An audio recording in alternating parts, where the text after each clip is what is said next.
Hi guys, welcome back. I hope you're all doing well. So for today's video, I just wanted to share some of my favorite beauty tools that I pretty much use every day. And yeah, so let's get started. So first is this brush from Wet Brush. It just looks like this, and it's one of like the paddle brush types. This hairbrush in particular is a coconut oil infused hairbrush. And the reason I love this so much though is because a lot of hairbrushes, like when my hair is dry, whether it's curly or straight, it tends to get very frizzy and just kind of dried out from brushing through it. That's why I typically don't do it once it's dry.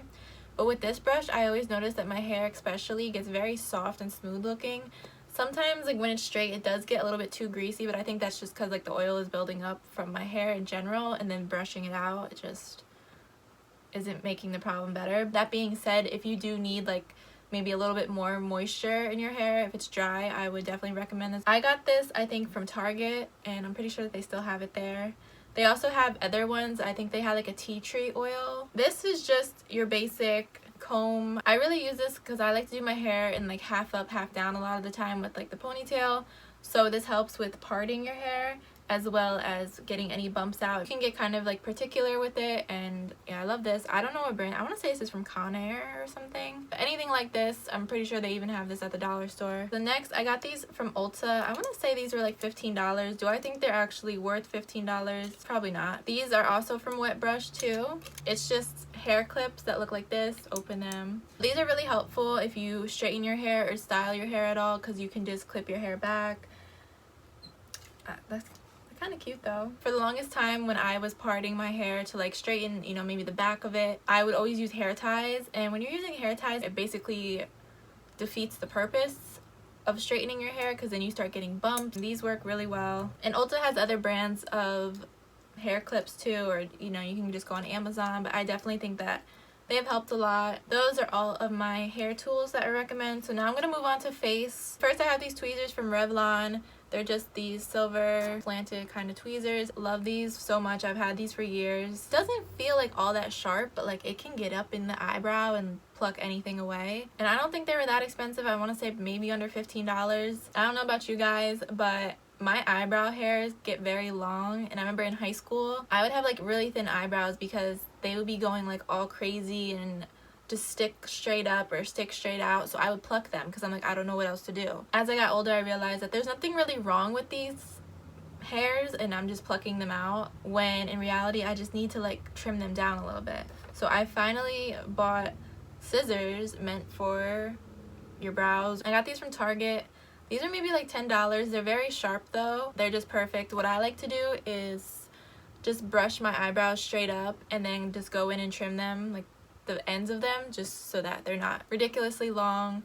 Or like I said, if any of them are just sticking straight out, I just trim it to kind of like almost by the root of it, so that the hair is still there technically, but it's not as long as it was. And I'll link everything down below. I don't know the name. So this tool might be a little controversial or whatever. I'm just gonna include it because I do use it very often. I know people are always saying not to like pop your pimples, and I'm not trying to be gross or anything, but sometimes you can't help it. Like, I'm not gonna be out here with a big ass pimple on my face and not want to pop it. Like, I just, what's gonna happen to it? It has to go. It has to be popped. So that being said, is another tool from Revlon. Again, kind of rusty, but you know, you just clean it with alcohol. It's all good. So this is just like your basic little pimple extractor or whatever they want to call it. So it's double-ended, but I don't know, this thing works amazing though. It has a curve on this end, and then this end is straight. I personally don't use this end. I feel like it's a little bit too big, the hole and everything. But this one, I'm not going to get into details, but it works pretty good in my opinion. If you're looking for something like that, Revlon has really good beauty tools. Personally, I don't like their makeup, but their beauty tools are pretty good. Moving on now to my favorite makeup tools. I'm just going to get this out of the way because I feel like it's an OG. It's been around forever. A lot of people talk about it. Their beauty blender. This is the actual branded one. I got this in a FabFitFun box. Kind of old, so maybe I should throw them out soon, but you know, I love it though. It's your cute little egg. It's dry right now, so that's why he's kind of small. I've always wanted to try it though because so many people, especially here on YouTube, use it. There are other dupes for it. I used the Real Techniques one for the longest time. I love that one. It's like an orange slanted type of sponge. My only complaint about that was that it ripped very easily sometimes, but if I had to go back to a sponge that was more affordable, I would definitely use that one.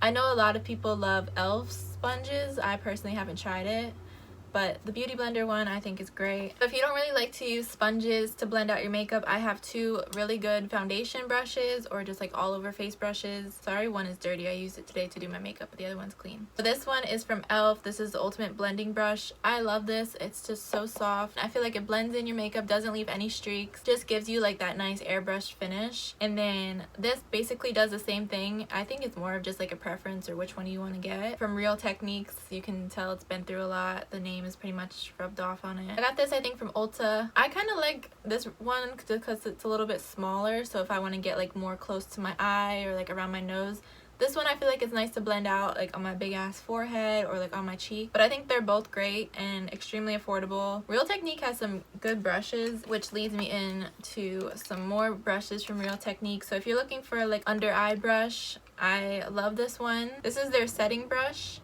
I think this came in a set. I love this just to do under the eye. It's so soft and smooth. As you can see, I got some powder on it right now. And then I'm also going to recommend this brush too, the Sculpting Brush. This blends out like your contour and everything so nicely. Pretty stiff almost, but it just blends beautifully. So for powder, this is actually considered to be a foundation brush, and I feel like it blends on your face is really nice. This is from Luxie. I got this in an Ipsy bag a couple years ago, so I don't know if it's even sold anymore. I have this one from e.l.f., but I feel like it's a little bit too big for powder. I don't know, like I definitely prefer this. I feel like it's easier to blend with. For concealer, this one, pretty much all of my brushes came from Ipsy if I'm honest, and that's why I canceled it, because I was just getting brushes all the time. This is from Vasanti, I think. The name kind of rubbed off, but this is their concealer brush. I feel like it just blends out. Actually, if you have like a pimple or something, you can just get really particular and blend it out. Like I had a little blemish on my chin, so you could even put concealer and then just blend it out, like buff it out with this, and I think it works so good. I have been through many eyebrow brushes, and the one that worked the best for me, I know some of you are going to be like, what the hell is wrong with you, because it's so small, but it's this little brush here. This thing, I have done my eyebrows with this for like 2 or 3 years, and I don't think I can ever get a different brush. Like I would go out of my way to buy this tiny little thing again. So this is actually from Benefit, their Give Me Brow or whatever, that has like the pomade. This is part of that product. The brush, I was like, it's so perfect, and I'm going to explain to you why I say that. Most people, when you're doing your eyebrows, you kind of get up close and personal with your mirror. Like a regular eyebrow brush, if you're getting close, you're hitting the mirror. So I can't even get my eyebrow right now because it's hitting the mirror here. But with this little thing, you can get all up in there, and the only thing that's hitting the mirror are my knuckles. I've been like obsessed with using this. So those are just some of my favorite beauty tools that I use pretty much on a daily basis. Let me know if you get any of these and how they work out for you. I'll see you next time. Thanks for watching.